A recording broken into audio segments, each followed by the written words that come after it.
दोस्तों, आज मैं आप लोगों को महात्मा बुद्ध से जुड़ा हुआ कहानी का नया एपिसोड आरंभ करने वाला हूँ, जिसमें आपको मिलेगा महात्मा बुद्ध का पूरा जीवन वृत्तांत।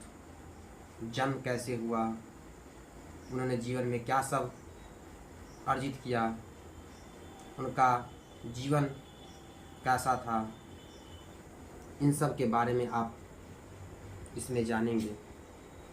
तो शुरू करते हैं पहला एपिसोड, सिद्धार्थ का जन्म। प्राचीन काल में भारत में एक प्रसिद्ध राजवंश का नाम था इक्ष्वाकु वंश। इसी वंश के शाक्य कुल में शुद्धोधन नाम के एक राजा हुए। कपिलवस्तु उनके राज्य की राजधानी थी। उनके राज्य में सारी प्रजा सब प्रकार से सुखी और सुरक्षित थी। पृथ्वी जैसी गौरवशाली उनकी पत्नी थी, नाम था माया। एक रात महारानी माया ने एक विचित्र स्वप्न देखा। उन्होंने देखा जैसे चंद्रमा बादलों में चुपचाप प्रवेश करता है, वैसे ही एक सफ़ेद हाथी उनके शरीर में प्रवेश कर रहा है। इससे उन्हें न किसी प्रकार का भय हुआ न कष्ट। उन्हें सुखद अनुभूति हुई कि उन्होंने गर्भ धारण कर लिया है। सचमुच गर्भ धारण करने के कुछ मास बाद महारानी माया को किसी सघन वन में एकांतवास करने की इच्छा हुई। इन्होंने अपने पति महाराज शुद्धोधन से निवेदन किया कि अब वे कुछ समय के लिए नंदन वन के समान सुंदर लुम्बिनी वन में निवास करना चाहती है। अपनी गर्भवती पत्नी की इच्छा का सम्मान करते हुए महाराज शुद्धोधन ने स्वीकृति प्रदान की और अनेक सेवक सेविकाओं के साथ महारानी ने लुम्बिनी वन के लिए प्रस्थान किया। कुछ समय तक सुख से लुम्बिनी वन में निवास करने के बाद एक दिन महारानी को लगा कि अब प्रसव काल आ गया है, अतः वे एक शैया पर लेट गई। उस समय अनेक स्त्रियों ने उनका अभिनंदन किया। जैसे ही पुष्य नक्षत्र का उदय हुआ, महारानी ने बिना किसी पीड़ा के एक पुत्र को जन्म दिया। उन्हें लगा जैसे वह आकाश से उतर आया हो। उनका अंतःकरण पवित्र था। उसके शरीर से तेज निकल रहा था, जिससे सभी दिशाएं प्रकाशित हो गई। सूर्य के समान तेजस्वी, परंतु देखने में चंद्रमा के समान प्रिय लगने वाले इस बालक के शरीर से प्रकाश निकल रहा था।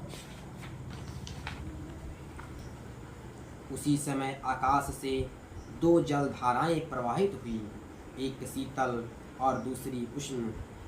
इनसे इस बालक का अभिषेक हुआ।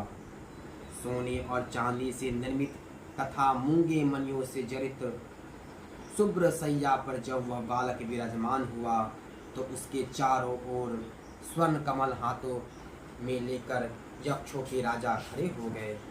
आकाश में देवताओं ने उसका अभिनंदन किया और बुद्धत्व प्राप्ति के लिए आशीर्वाद दिए। इस बालक के जन्म के समय आकाश से सुगंधित लाल और नीले कमलों की वर्षा होने लगी। मंद मंद पवन प्रवाहित होने लगी तथा सूर्य और भी अधिक चमकने लगा। इस नवजात दिव्य शिशु के दर्शन करने के लिए आए दिव्य पुरुषों से वह वन प्रांत पूरी तरह भर गया।